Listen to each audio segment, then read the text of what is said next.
আমি সাদেক। ছোটবেলা থেকে জীবনটা আমার জন্য সহজ ছিল না। যখন থেকে বুঝতে শিখেছি তখন থেকেই লড়াই করছি জীবনের সঙ্গে। আমাদের পরিবার ছিল খুবই সাধারণ। বাবা ছিলেন একজন ক্ষুদ্র হোটেল ব্যবসায়ী। সেই ছোট্ট হোটেলটিই ছিল আমাদের সংসারের মূল ভরসা। আমি প্রতিদিন বাবার সঙ্গে দোকানে কাজ করতাম। রোদ, বৃষ্টি কিংবা শীত কোনো কিছুই আমাকে থামাতে পারত না। ধীরে ধীরে আমি বাবার ব্যবসাটা একাই সামলাতে শিখে ফেললাম। ভাইরাও পাশে থেকে সাহায্য করত। তখন আমাদের সংসারটা মোটামুটি ভালোই চলছিল। একদিন হঠাৎ আমার দেখা হয় এক মেয়ের সঙ্গে। প্রথম দেখাতেই তাকে ভালো লেগে যায়। আমি ভাইদের বললাম, এই মেয়েটাকেই আমি বিয়ে করতে চাই। কয়েক বছরের সম্পর্ক গড়ে ওঠে আমাদের মাঝে। একদিন সাহস করে বাড়িতে বললাম, ওই মেয়েকে আমি বিয়ে করতে চাই। কিন্তু পরিবার রাজি হয়নি। আমি স্পষ্ট জানিয়ে দিলাম, যদি এই বিয়ে না হয় তাহলে আমি নিজেকে শেষ করে ফেলব। আমার কথা শুনে সবাই থমকে যায়। কয়েকদিন পর ছোট ভাই এসে জানালো, ভাই, সবাই রাজি হয়ে গেছে। আমাদের বিয়ে হয় আর শুরু হয় এক নতুন জীবন। বিয়ের পর আমাদের দিনগুলো খুবই আনন্দময় কেটেছে।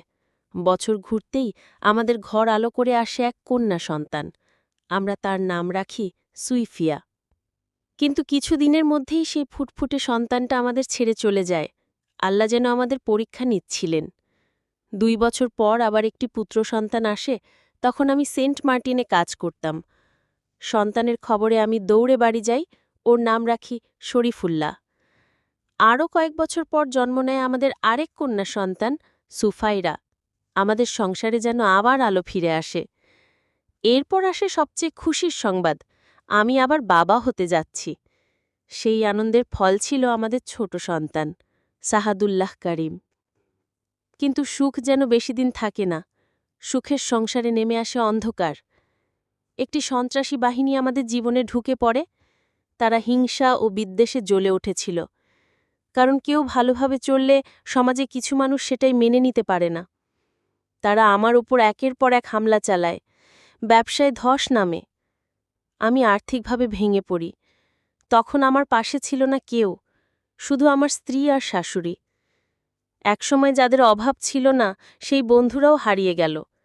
কিন্তু আমার স্ত্রী তখনও ধৈর্য হারায়নি। এমন মেয়ে আজকাল খুঁজলেও পাওয়া যায় না। আমার শ্বশুরবাড়ির লোকেরা ছিল খুব ভালো। আমার শ্বশুর সবসময় আমাকে আর্থিকভাবে সাহায্য করতেন। শাশুড়ি তো ছিলেন আমার দ্বিতীয় মা। জীবনের সব লড়াইয়ে ওরা পাশে ছিল।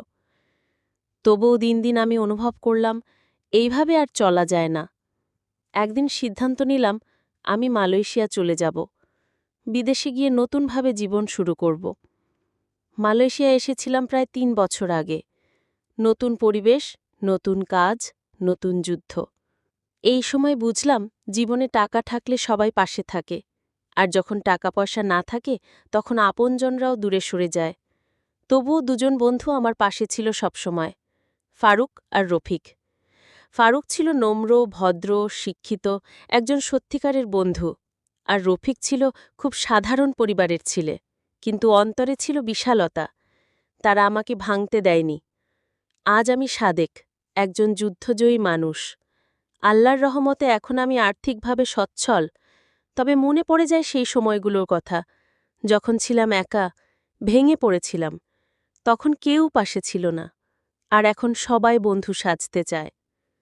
এই জীবন একটা বড় পাঠশালা। কেউ পাশে থাকুক বা না থাকুক, বিশ্বাস রাখো, আল্লাহ কখনো কাউকে ছেড়ে দেন না।